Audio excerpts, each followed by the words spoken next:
G'day everyone, and welcome to S. Gordon Works. So, some time ago, in COVID land, I got into a new project where I made my very first musical instrument. This ukulele, which happens to be out of tune. This is a kit from StewMac. I really enjoyed making it. It was a ton of fun. And even before I was finished with this, I was like, I can't wait to make more. It's so cool. I love to make things that do things, that function, a beautiful table. I've made beautiful tables that, sit in the corner and no one really uses.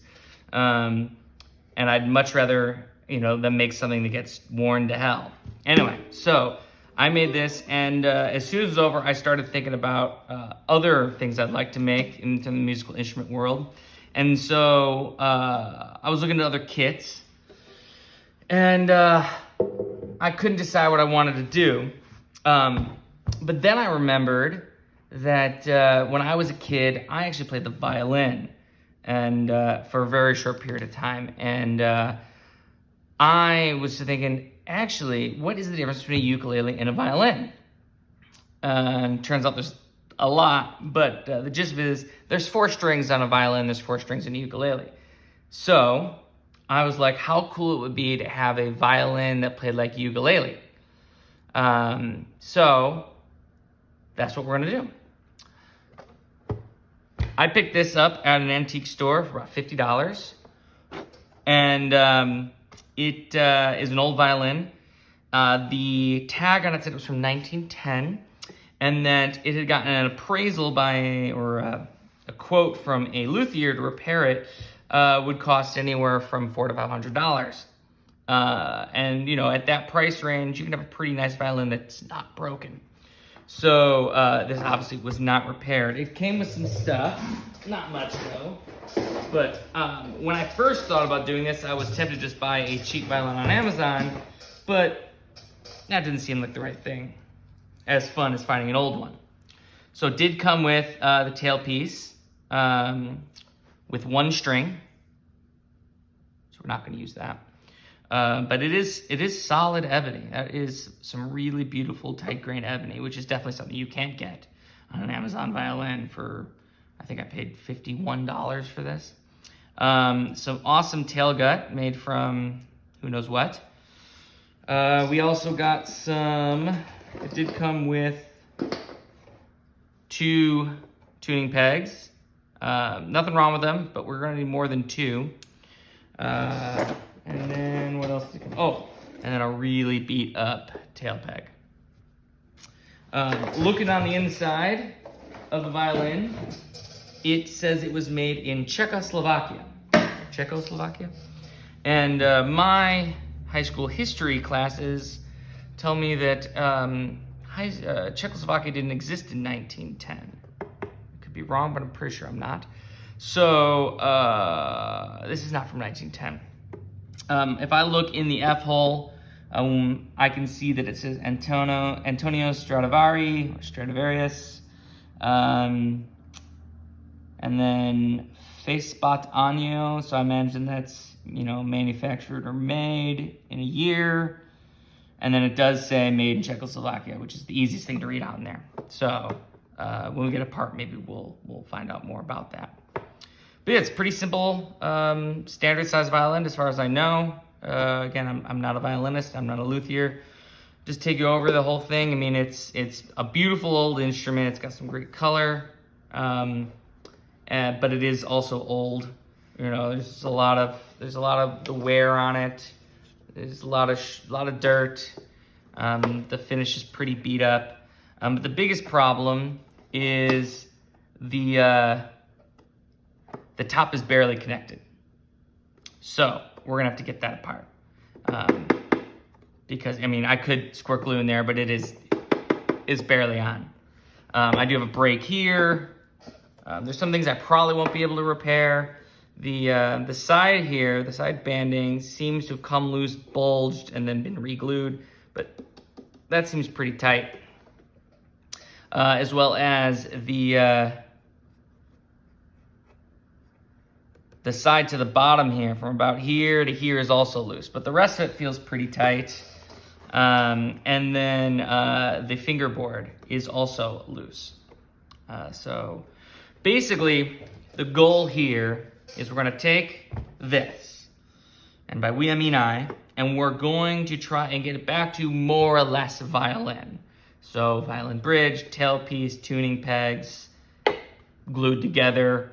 And then from that, we're going to move towards ukulele. So the first thing we're gonna do is just take some ukulele strings and tune it up as best we can to ukulele. Now, one thing you might realize is that the tuning length on this is a concert, or it's the mid-size ukulele, is a lot longer than the violin will be. So I'll have to get some measurements off of my soprano uke, but I also think the soprano uke is longer. So we're first just gonna play it as a fretless ukulele. If that doesn't work, well, I'm sure it'll work, but chances are after that, we're gonna start converting this. And what I don't wanna do is just chop off this beautiful neck and fingerboard and throw it in the bin and then take a ukulele neck and fingerboard and slap it on. I don't want to do that. Now, you might notice that the width of the fingerboards is significantly different. So playing on this fingerboard might not be possible the way you normally play ukuleles, so we will have to see. But the next thing I'd probably gonna wanna do, but it'll depend how the first step goes, is how cool it would be to fret a violin fingerboard. Now it's hard because of the crowning, but it's, it's not impossible. It's just, installing frets. Just cut a groove and stick a fret in. But we would also probably have to come up with our own scale measurements because of where the bridge will be. Now we could move the bridge, but then you're gonna start changing how the sound resonates, and then at that point, why are you bothering using a violin body? But again, I reserve the right to change all of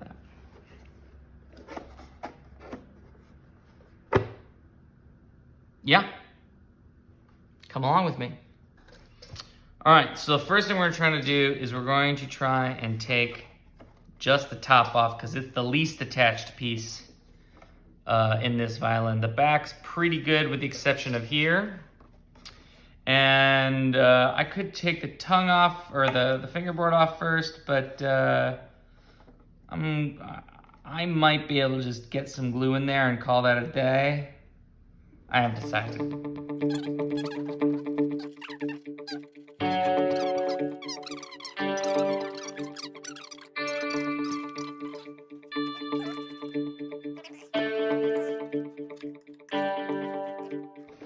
So yeah, I could probably just squeeze glue in here and pull these down, and that would probably, I don't want to say the responsible thing, but that would be what I know a lot of people would do. I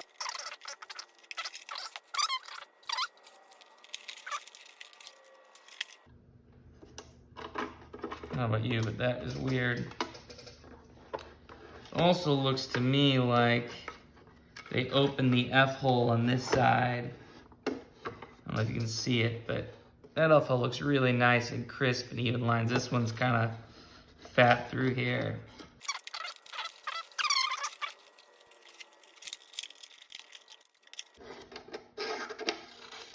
Just like that. Well, I gotta say that post is not bad. It's got good grain on it at least.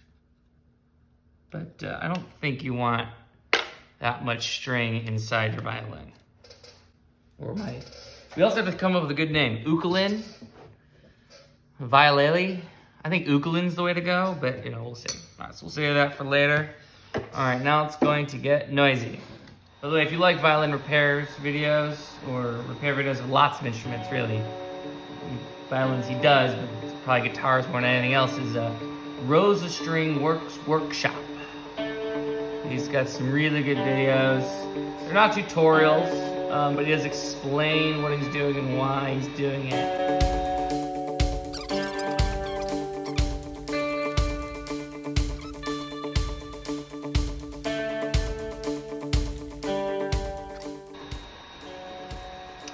I'm going to need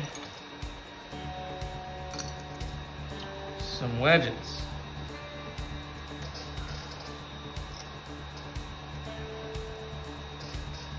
Got a nice little wedge here. I like my wedges like, instead of coming to a point, I like it single bevel.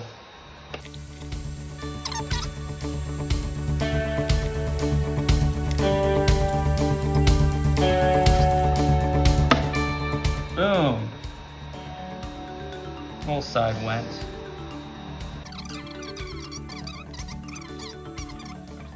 This little block sometimes is glued, can be glued a couple of different ways. So we're gonna just have to get in there and find out which way it's glued.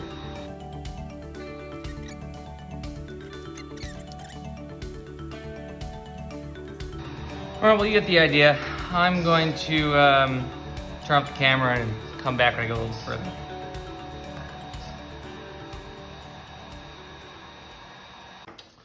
All right, you all ready? Got that all loose.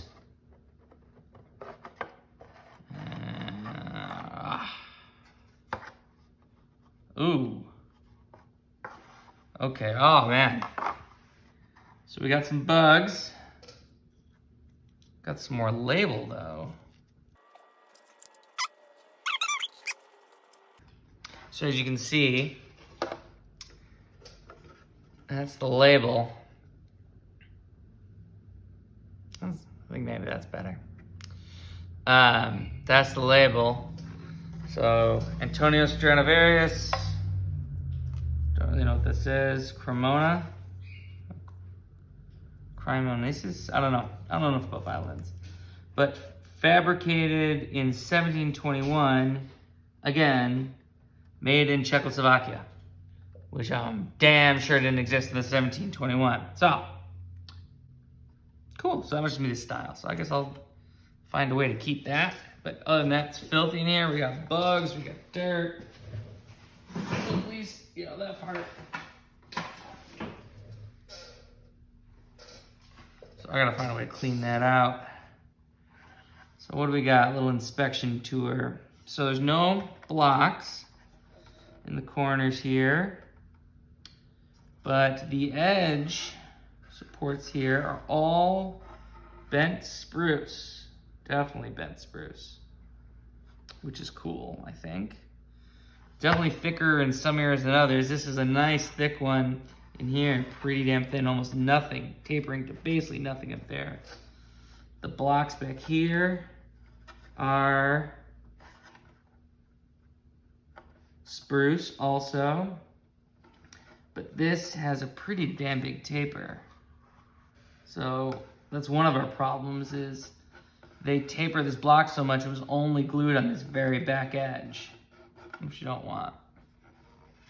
And the front block is also just, it's not even the same width. So I don't think this was what you would consider a masterwork violin by anyone's standards.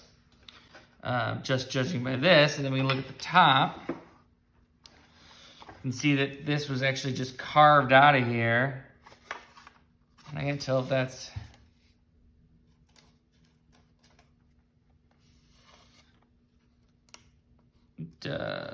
yeah, that's pretty, I mean, I don't do this for a living, so I don't know for certain, but that does not look good. You definitely tell that post isn't too hard. It's completely compressed the wood. I mean, there's just a big old hole there. But I know it's been there for a while. But I think, anyway, Slice It, I'm going to clean all this up because, well, honestly, because I can. Could use a sharper blade. Use all the plane marks from the finger planes are still in there. I've got a few myself. Oh, they're not in here. So I'm going to take the finger planes to it. And then we'll clean up this edge for gluing. Clean up all this dirt in here. We're gonna clean in here. Just, I don't even want to touch it. Am I germaphobe? It's pretty gnarly stuff. But yeah.